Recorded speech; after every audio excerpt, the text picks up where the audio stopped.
All right, for those of you who are watching on camera, we just took quite a lengthy break to answer people's questions and let them make extended comments. So now I'm going to try to get back on track with the lessons here. All right, I was talking about 4 levels of interpretation. We have what's called a literal level, okay, in which we see that literally a man is called God and Jacob sees him face to face and he gets a name that reminds him of that fact. Okay, the very name Israel, Yisrael,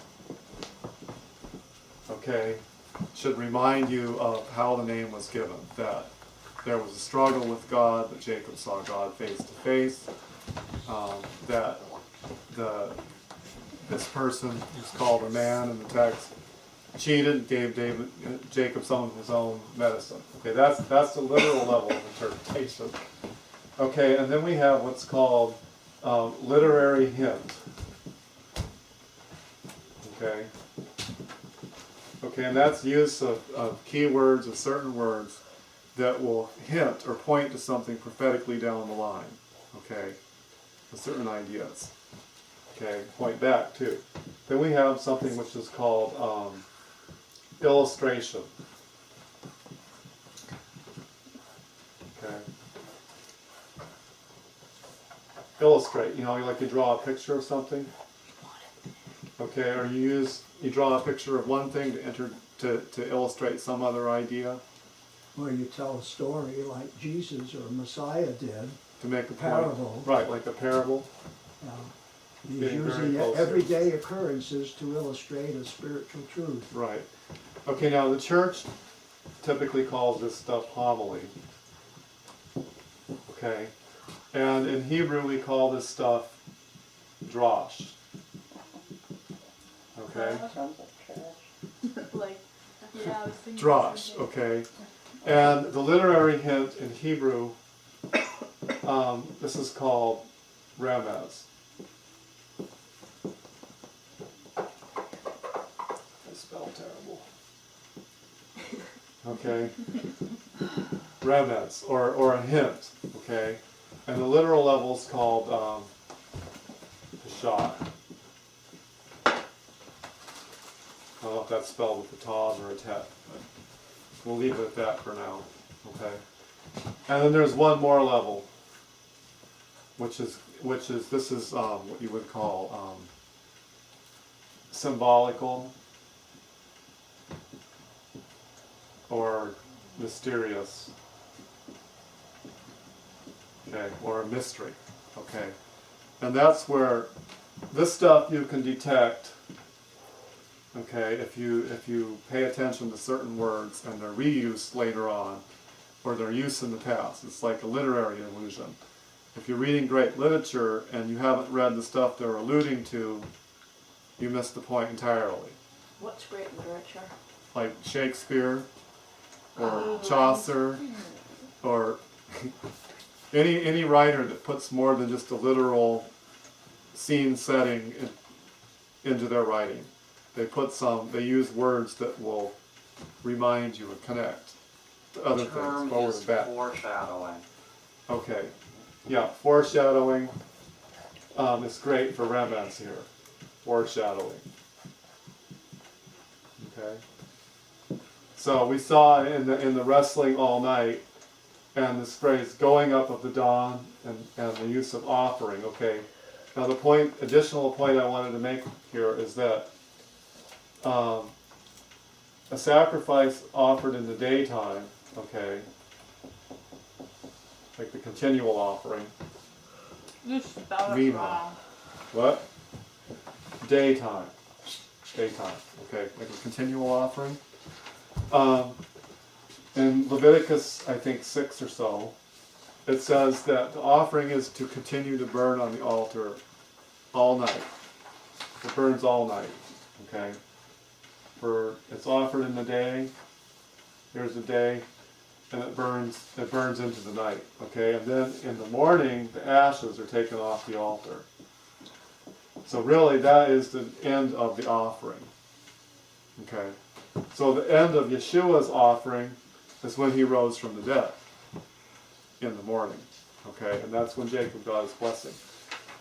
This falls on the literary hint level, the foreshadowing level, and even I'm branching off into parable, homily, drosh a little bit here.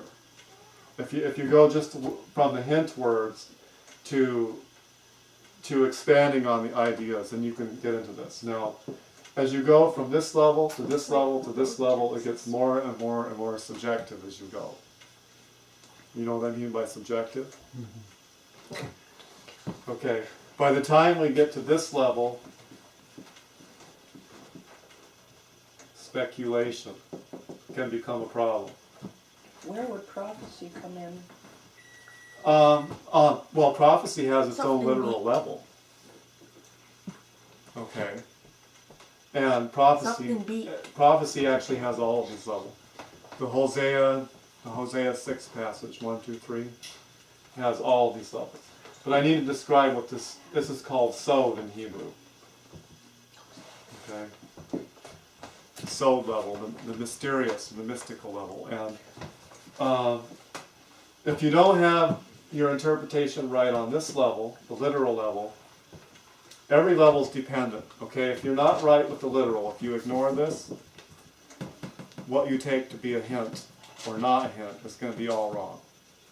Your interpretation of Messianic prophecy is going to go, it might not even be there if you're a rabbi, okay, an Orthodox rabbi.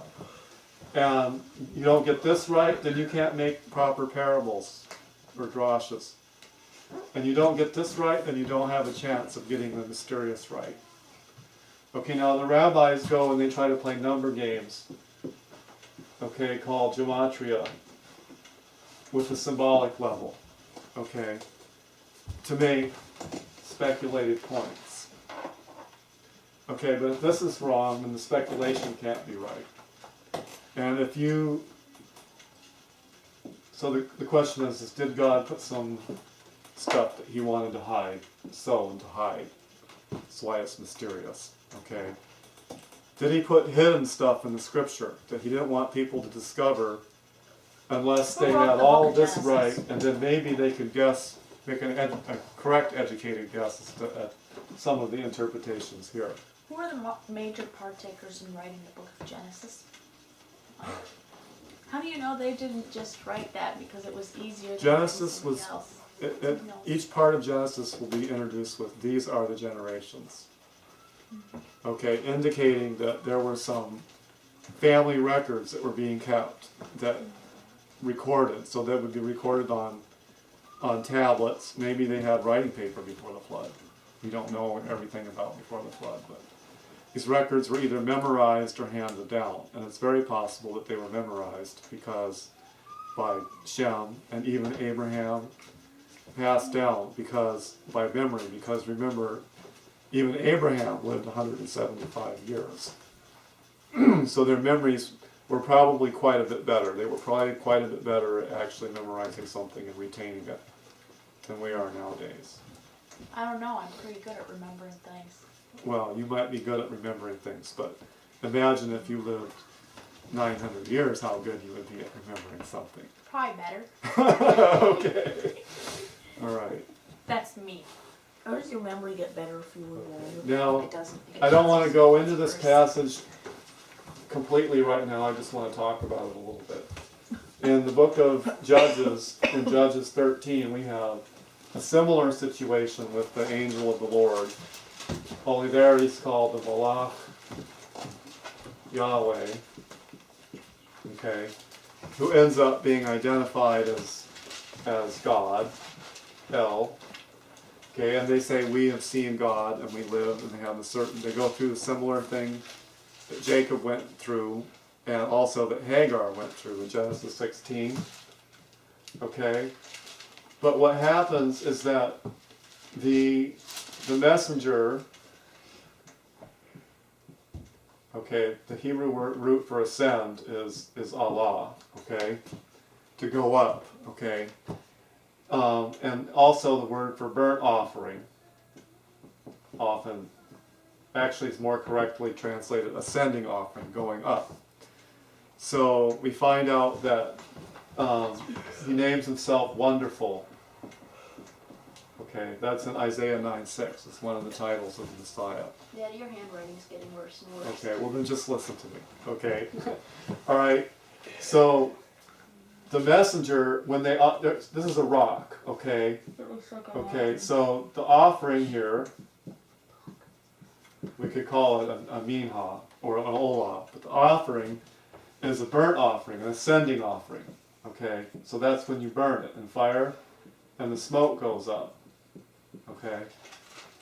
And the messenger ascended in the offering. Okay, now, You're talking about something. yeah, Samson's parents. The messenger ascended in the offering. Okay, so if we connect this with the dawn and the offering and the going up and the Ish, okay, so the man who is the Malakh Yahweh, he goes up, okay, he rises Okay. in the smoke of the offering. Okay, remember that the offering is on the altar all night until the morning, and then it goes up. That's when the end of the offering comes. So we have a picture of the resurrection here. Okay, now this is what I would call right, the remez, the hint level of interpretation. This is the hint level of interpretation. Okay, the literary illusion level. And that connects with the hints in concerning Jacob and his wrestling. Okay, and also Hagar, which we discussed. When did we do that? 3 weeks ago? I don't know. Okay. Yeah. Something like that. So, once you get your literal level right, there's a lot more to interpreting the scriptures. For instance, you run across a passage that mentions 3 days, okay, like Joseph. Joseph interpreting the vision, and he says, and one of them is the baker. He has 3 days to live. three bowls of bread on his head. Okay, and that means 3 days to live. Those Okay, don't and- look like bowls. And he said within 3 days. Let me write that correctly here.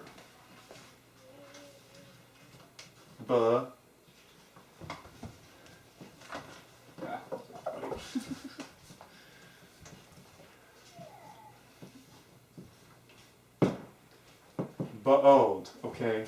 That means within. Within 3 days, Pharaoh will lift your head up, and the crows will eat you. Okay? Yeah. Okay, so Ew.